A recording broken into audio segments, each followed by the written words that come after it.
Welcome, Valentin Consulting's YouTube channel live with our guest speaker series. My name is Dr. Daisy Valentin, and I am with Valentin Consulting LLC, the president and CEO. We've been bringing so many wonderful guests here for you to get an insight of what everyone's doing in the community. So today we have one of our wonderful guest speakers. Her name is Dr. Jennifer Valentin, or Jennifer Valentin, PAC, and we want to just welcome her and tell her to tell us a little bit about herself and her company. Hi, Jennifer. Thank you for being here today. We are so excited to have you. Can you please just tell us a little bit about you and about your services? Sure. Well, first, let me say thank you very much as well for having me on, and to all your guests out there viewing. It's a great opportunity to take a moment and share with everybody a little bit about the wonders of what I do and how I can help. So, I am, as you stated, a physician assistant. I've been in the medical field, I'm just going to say, for a long time, let's say over 30 years. I love helping people. I've got into this field to serve, but unfortunately saw a lot of changes in the healthcare that I really wasn't happy with. So fortunately, a few years ago, I ran into direct primary care, and it really sort of brought a light and re-shining to my heart that I could help people in a different way. So I started to study and research how I could bring this to my community here locally, and opened a clinic a year ago for direct primary care. So I could take my knowledge in healthcare as a physician assistant for over 15 years as a PA, and how I could help people to get better, using more natural approaches and different modalities. So here I am. Awesome. That is amazing. I'm so grateful for you to be here. I think that is so amazing. Now tell us where you're located, by the way. So I am located in Claremont, Florida. That's sort of west of Orlando and between Orlando and Tampa, if you're in the area, in the Lake County area of Florida. Awesome. That's great. So, all our people in Florida, if you're looking for a direct primary care person or provider, you want to reach out to Jennifer Valentin, Dr. Jennifer Valentin at her direct primary care facility. Now, Jennifer, you were just talking about some amazing things that your company does. So, I have some questions for you. Sure. You were mentioning how you were looking at how healthcare changed, right? How healthcare changed, and what are some of the areas that were concerned. So in what ways might direct primary care address some of those current challenges in the healthcare system? Sure. Thank you. That's a great one because I think that's our main focus. So our traditional healthcare system has gotten to the point where it's very much more business oriented, in the sense that small amount of time, little bit of patient contact. And so they're more volume versus or quantity, not quality. So direct primary care puts the focus back on the patients. It is not about how many patients you see, it is about the quality of care that we're able to provide. Without the red tape of the insurance companies, we can have longer appointment visits. We can do things for telehealth as well as in person. So we are able to build a relationship with our patients, really getting to know them and help them through their healthcare journey, and not just putting on a quick fix for 5 minutes and see you in a couple of months, often leaving patients feel like they really didn't get what they were there for. Awesome. Well, you just explained one of my questions that I had for you, so I'm going to go right into the next one. What are the potential benefits you see for patients who choose a direct primary care model? Okay. Some of the key ones I would say are flexibility. So, when a patient becomes a direct primary care member, they get access to my services 24/7. Now, this may differ a little bit in different direct primary cares, but overall, that is the consensus. People get your phone number, so they're able to text me if they have a question that could prevent them from potentially going to an ER or an urgent care. If a visit can be taken over virtual telehealth, then we'll see them that way, or if they need to come in the office. So it's that accessibility. It's those after hours when working moms, sick children come home sick from school and they can't get into their primary. So they end up in an urgent care.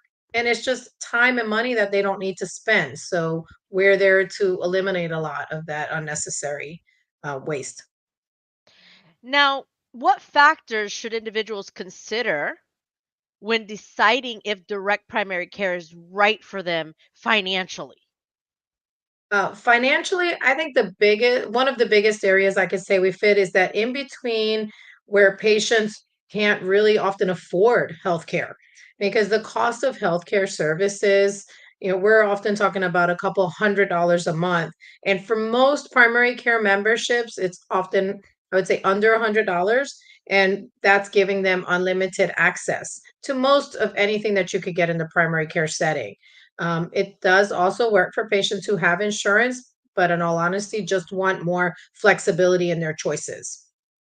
Oh, that's really great because, people are often, not having insurance because it's too expensive, too costly.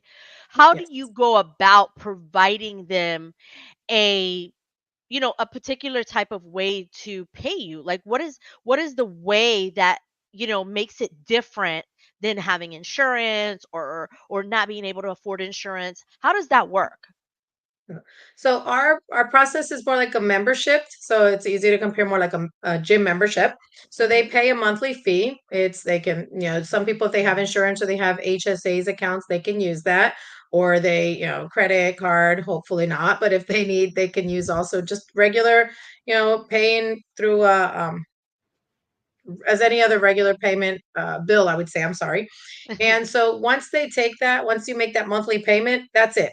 That covers, I would say, about 90% of all the services that they could get in the office. So it takes the payment off the table. They can call and just be more free to get the attention they need. Some additional outside ancillary services like labs or medications or specialists might be different. But if it can be done in the office, it's all included. So it really saves them if they think about, let's say, just for using for an example, $100 a month, and that gives them 90% of their health care. They're really saving on what they would not sometimes just paying that on a copay oftentimes, Wow, or yeah. just on one urgent care visit. That is correct. That is amazing, Having those different structures really helps those individuals that usually would not have health insurance or couldn't afford it, or they just make too much money to have, some type of benefits in some cases. Or even some small business owners, right? Small business owners that can't afford like huge healthcare would be benefit from that. Now, how Yeah. can direct primary care providers ensure they maintain quality care while managing a sustainable practice? That's very good. The good thing is we get to determine our patient panel. And what that means is you determine, obviously, what is going to be a reasonable amount of patients that you can care for. You're still needing to financially be sustainable, but also at what point in time is that a good amount of patients to still provide them the quality care that they need before, having to maybe bring on another provider or something like that. So my goal is to just maintain a patient panel where I can still continue to see my patients, give them the adequate care, give them those one-on-one connections so they never feel like we grew too far and lost touch or we no longer really get to know them. So it's determining where we want to cut off our patients because we don't again have to worry about insurance dictating to us.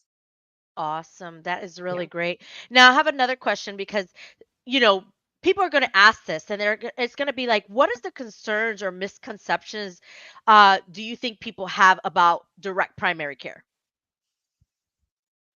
I guess honestly, one of the biggest things that I've come across is education on it. People don't really understand what it is and how they can use it. So they're not really aware of, they think that their only options sometimes are the Affordable Care Act, their insurance, whoever their employer gives them, if they do offer, or potentially Medicare or Medicaid, I'm sorry. So when they look at it, they're like, what is direct primary care? And will they really be able to see me like they say? Because again, they're just not sure. Are they qualified? And the reality is, most of the people doing primary care now are either nurse practitioners or physician assistant, and even several doctors leaving private practices because they see the model is again the care that they probably got into medicine to give. It's building those relationships. So they're really not losing anything. They might wonder, well, how about if I need a specialist? Or how about if I need to get a referral? We're able to do all of that just as a primary care would. We would do your blood work, we send referrals, we make sure your monthly maintenance is done for normal screenings. So all of that routine, and sometimes people are just may be afraid of what if they need, or what if they need to go to the emergency room. We're still able, to take care of sending them and putting them in the right direction to where they need. So that is great to hear because, it is true, in every aspect that, individuals don't really understand health insurance, how and understand their benefits, understand health care. And I think that's where a lot of people end up being, I can say it for myself too, like where I'm always choosing a platform in the healthcare where it's going to cover everything for me so I don't have to pay out of pocket too much, right? So Yes. I think many individuals that don't get educated, even in I say even those individuals like small business owners, right? The non-traditional small business owners that can't afford health insurance, right? Yeah. They And can't I'd afford I'd like even. to say, yeah. Mhm. Sorry.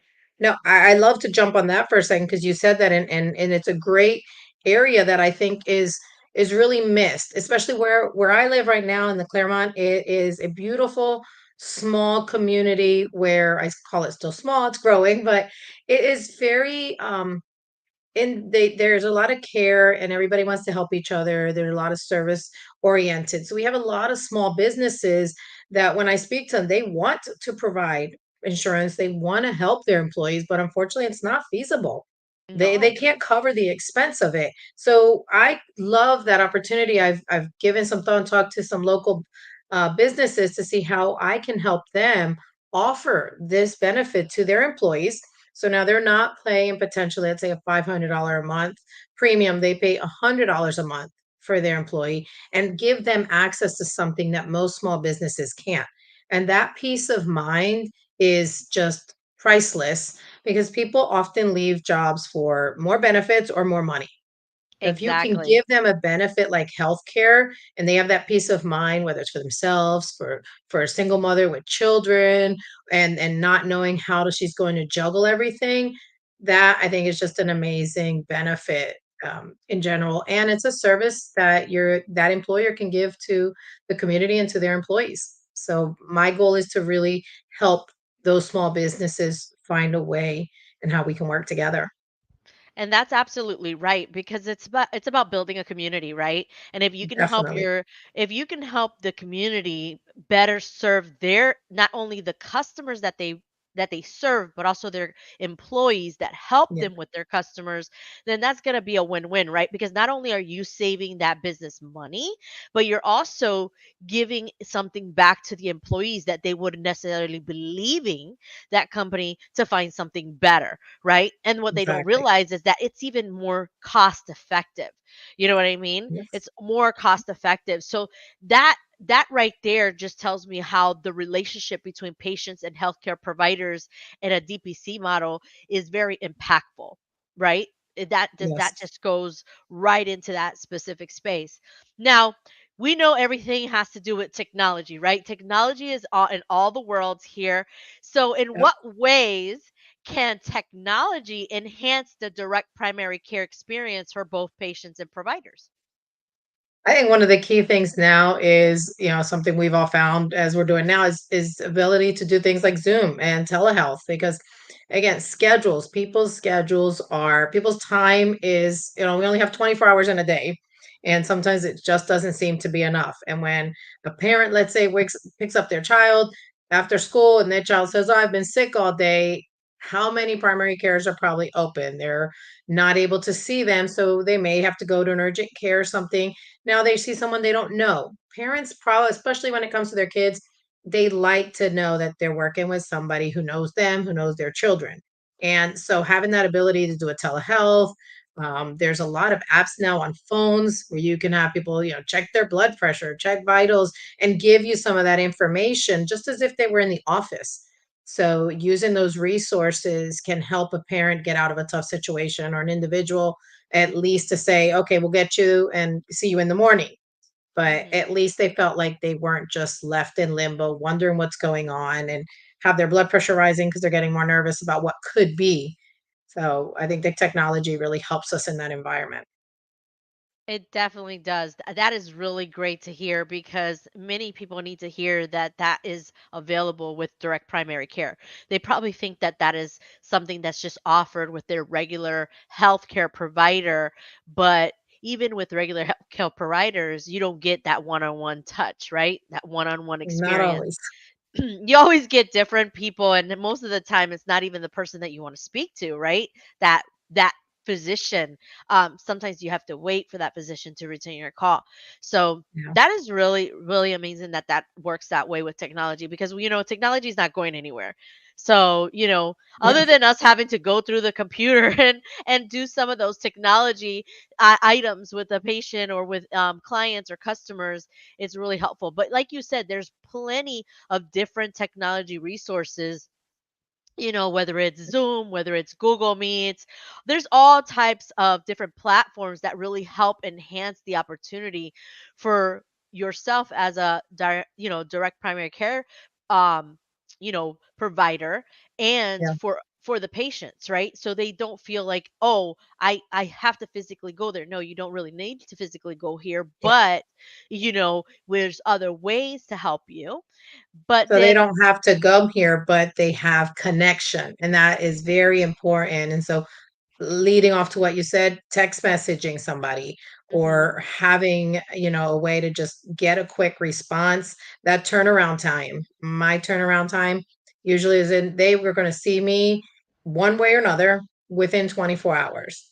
Most often. I mean, there has to be an unforeseen reason why they can't, but the turnaround and the communication. My phone is attached to me.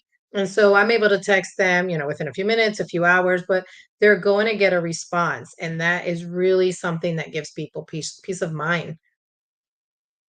now, we talked about this briefly, but I want to bring it back here. What are Mhm. some of the factors that individuals should consider when choosing direct primary care? Like for it to be right for them. Like, how do they know that this is right for them? Like, I how think would the they know biggest that? things oh, I'm sorry. The biggest things are ask yourself, how do you want what type of care do you want to receive? Are probably the first questions that I would ask myself. And what I mean by that is, do you want somebody who works for you, or do you want somebody who works for the insurance company? Do you want somebody who's going to take the time to get to know you? Do you want to have access in different ways, as we stated, telehealth, in person, or phone? And do you want somebody who's willing to work outside the box, thinks outside the box sometimes? And what I mean is, more and more people now are also turning towards wanting to do things more naturally. They don't want a prescription. They don't want a pill every time they walk in the door and we say, "Oh, this looks like it's going on, so here's this." Some people want to be heard and given options and again, educated. So I think it comes back to education. So those are a lot of factors that come in. My goal is to a combination of what we call integrated medicine. So it's going to combine those natural approaches and medication when and if the time comes. So it's not off the table, but it's not a first resort. So people that are wanting to those options in their healthcare, I think that's where it's key. If you have insurance, one area, the only area that I would say really does not work well with DPCs are HMOs, because those are insurances where they demand that have the providers, selected that they give you. But even Mhm. with PPO plans, we work well because again, we can be their primary, and then we can refer when they need to use their insurance for those outside specialists, tests, and things like that. So, Yes. any of those instances, people can still use us and have Mhm. flexibility, one on one care, more quality time. And those are all, I think, just some of the keys for most people. So I think it all depends on if they what type of insurance they have, health insurance they have, to really consider what would benefit them, and then also see how they are looking for that type of medical care. Yes. Is what you're referring to. So I have one last question. Yep. What role do you think policy changes could play in the expansion of direct primary care options?